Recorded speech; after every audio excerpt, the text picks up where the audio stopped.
जटाटवीगलज्जल प्रवाह पावितत्सले गलेवलम्ब्य लम्बिताम्बुजङ्गतुङ्गमालिकां डमड्डमड्डमड्डमनिनादवड्डमर्वयं चकार चण्डताण्डवं तनोतु नः शिवा शिवं जटाकटाः सम्भ्रमा भ्रमान्यलिम्प निर्झरे विलोलवीचि वल्लरे विराजमानमूर्धनि धगन्धगन्धगज्ज्वलल्ललाटपट्टपावके किशोरचन्द्रशेखरे रतिः प्रतिक्षणं मम जटाटवीगलज्जल प्रवाह पावितत्सले गलेवलम्ब्य लम्बिताम्बुजङ्गतुङ्गमालिकाम्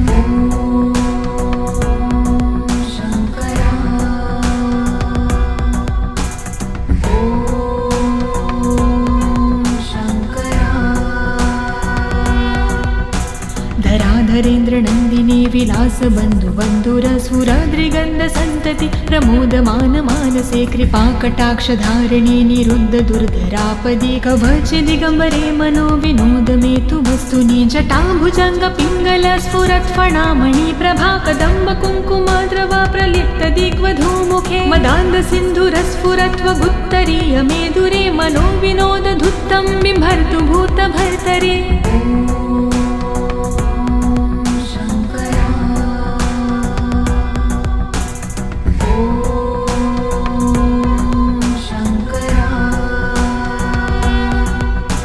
सहस्रलोचन प्रभृत्य शेषलेख शेखर प्रसून धूलिधोरणि विधूसराङ्घ्रिपीठभुजङ्गराजमालया निबद्ध जाटजूटकः श्रिये चिराय जायता चकोरबन्धुशेखर ललाट चत्वरज्वल धनञ्जय स्फुरिगभानिपीत पञ्चसायकं निमन्निलिम्बनायम सुधामयूखलेखया विराजमान शेखरं महाकपालि सम्पदे शिरोजलायमस्तु नः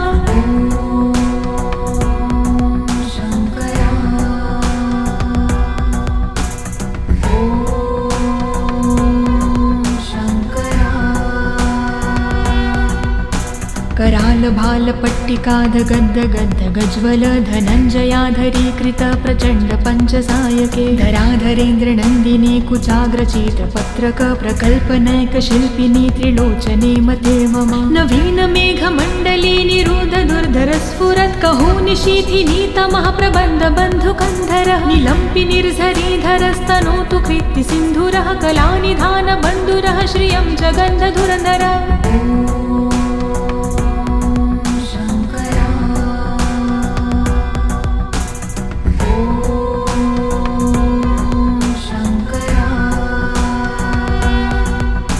प्रफुल्ल नील पंकज प्रपंच काली मच्छटा विडम्बिकण्ठ कंधरारुचि प्रबन्ध कंधरं स्मरच्छिदं पुरच्छिदं भवच्छिदं मखज्जिदं गजच्छिदान्धकच्छिदं तमन्तकच्छिदं भजे अगर्व सर्वमङ्गला कला कदम्ब मञ्जिरी रसप्रवाह माधुरी वृजम्भणा मधुव्रत स्मरान्तकं पुरातकं भावन्तकं मखातकं गजान्तकान्धकान्तकं तमन्तकान्तकं भजे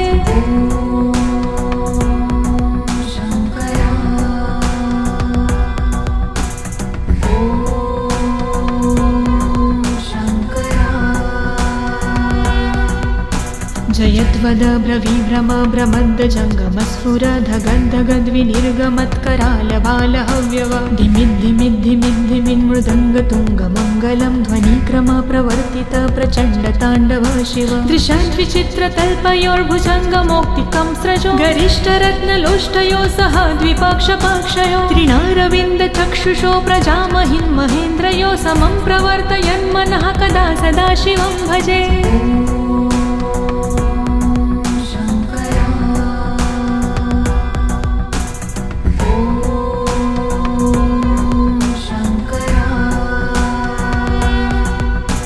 कदा निलिम्प निर्झरी निकूज कोटरे वसन् विमुक्त दुर्मति सदा शिरस्तमञ्जलि वहन् विमुक्त लोल लोचनो ललाम भाल लग्नकः शिवेति मन्त्रमुच्चरन् कदा सुखी भवाम्यहं निलिम्पनाथ नागरी कदम्ब मौल मल्लिका निगुम्ब निर्भरक्षलं धूष्णिका मनोहरः तनोतु नो मनोमुदं विनोदिनी महानिशं परिश्रया परं पदं तदङ्गजद्विषाचयः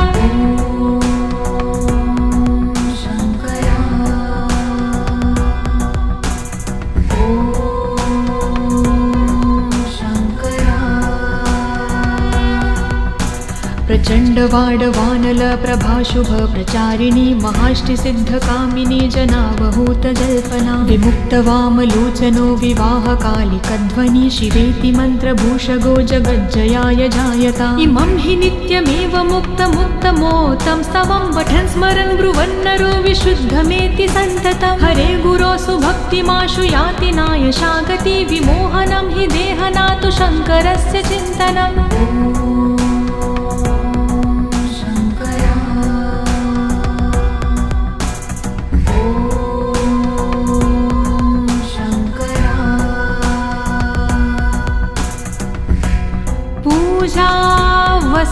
पूजावसानसमये दशवक्त्रगीतं यः शम्भो पूजन्मिदं पठति प्रदोषे तस्य स्थिरा रथगजेन्द्र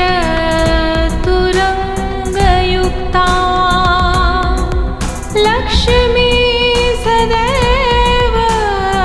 सुमुखी प्रददाति शम्भुः इति शिवताण्डवस्तोत्रं सम्पूर्णम्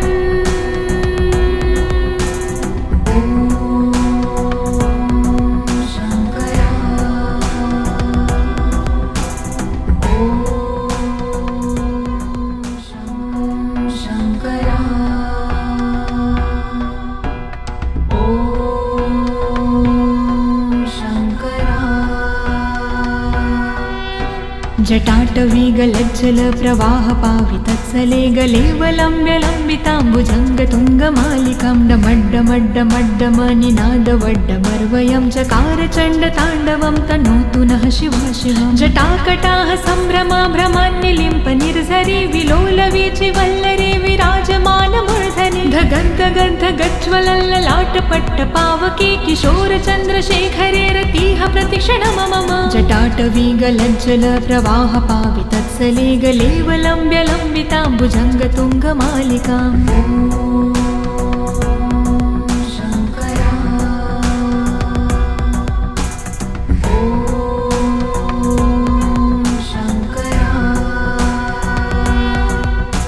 धराधरेन्द्रनन्दिनी विलासबन्धुबन्धुरसुराद्रिगन्धसन्तति प्रमोदमान मानसे कृपाकटाक्षधारिणी निरुद्ध दुर्धरापदे कवचदिगम्बरे मनो विनोदमेतु वस्तुनि जटाभुजङ्गपिङ्गल स्फुरत्फणामणि प्रभा कदम्ब कुङ्कुमाद्रव प्रलिप्त दिग्वधूमुखे मदान्धसिन्धुरस्फुरत्वगुत्तरीय मेदुरे मनो विनोदधुत्तं बिम्भर्तु भूतभर्तरे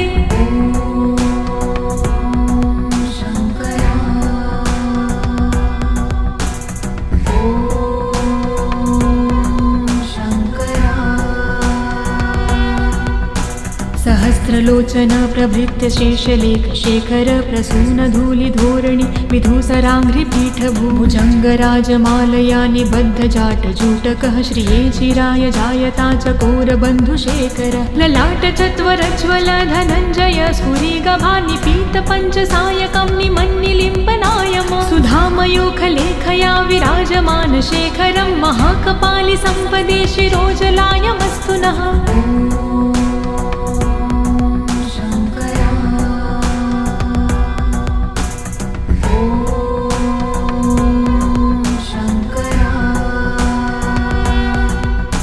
करालभालपट्टिकाधगद्धगद्धगज्वल धनञ्जयाधरीकृत प्रचण्ड पञ्चसायके धराधरेन्द्रनन्दिनी कुचाग्रचित्रपत्रक प्रकल्पनैकशिल्पिनी त्रिलोचने मते मम नवीन मेघमण्डली निरुद्ध दुर्धर स्फुरत् कहोनिशीथिनी तमः प्रबन्ध बन्धुकन्धरः निलम्पि निर्झरीधरस्तनोतु कृत्ति सिन्धुरः कलानिधान बन्धुरः श्रियं जगन्धधुरधर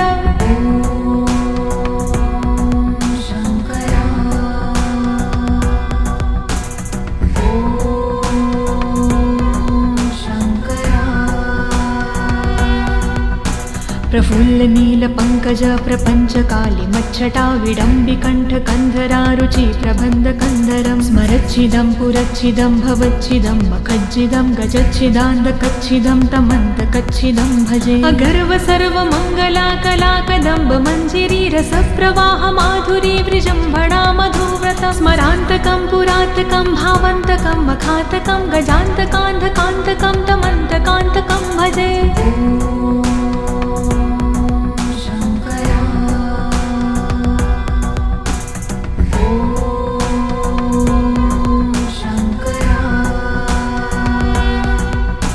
जयद्वद ब्रवीभ्रम भ्रमद्दजङ्गमस्फुरधगद्धगद्विनिर्गमत्करालबालहव्यव धिमिद्धिमिद्धिमिद्धिमिन्मृदङ्गतुङ्गमङ्गलं ध्वनिक्रम प्रवर्तित प्रचण्डताण्डव शिव दृशाद्विचित्रतल्पयोर्भुजङ्गमौक्तिकं स्रजो गरिष्ठरत्नलोष्टयो सह द्विपक्षपक्षयो त्रिणारविन्दचक्षुषो प्रजामहिन्महेन्द्रयो समं प्रवर्तयन्मनः कदा सदा शिवं भजे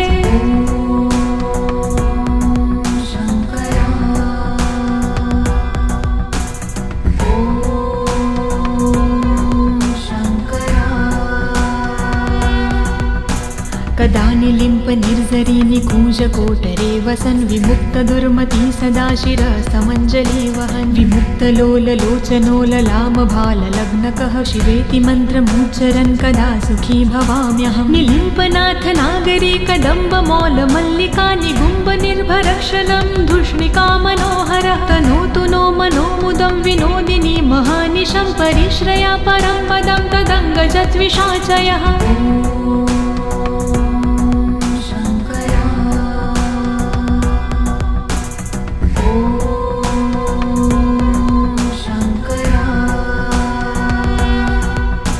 प्रचण्डवाडवानल प्रभाशुभ प्रचारिणी महाष्टिसिद्धकामिनी जनावहूतजल्पना विमुक्तवामलोचनो विवाहकालिकध्वनि शिवेति मन्त्रभूषगो जगज्जयाय जायता इमं हि नित्यमेव मुक्तमुक्तमोतं स्तवं पठन् स्मरन् ब्रुवन्नरो विशुद्धमेति सन्ततं हरे गुरो सुभक्तिमाशु याति नायशागति विमोहनं हि देहनातु शङ्करस्य चिन्तनम्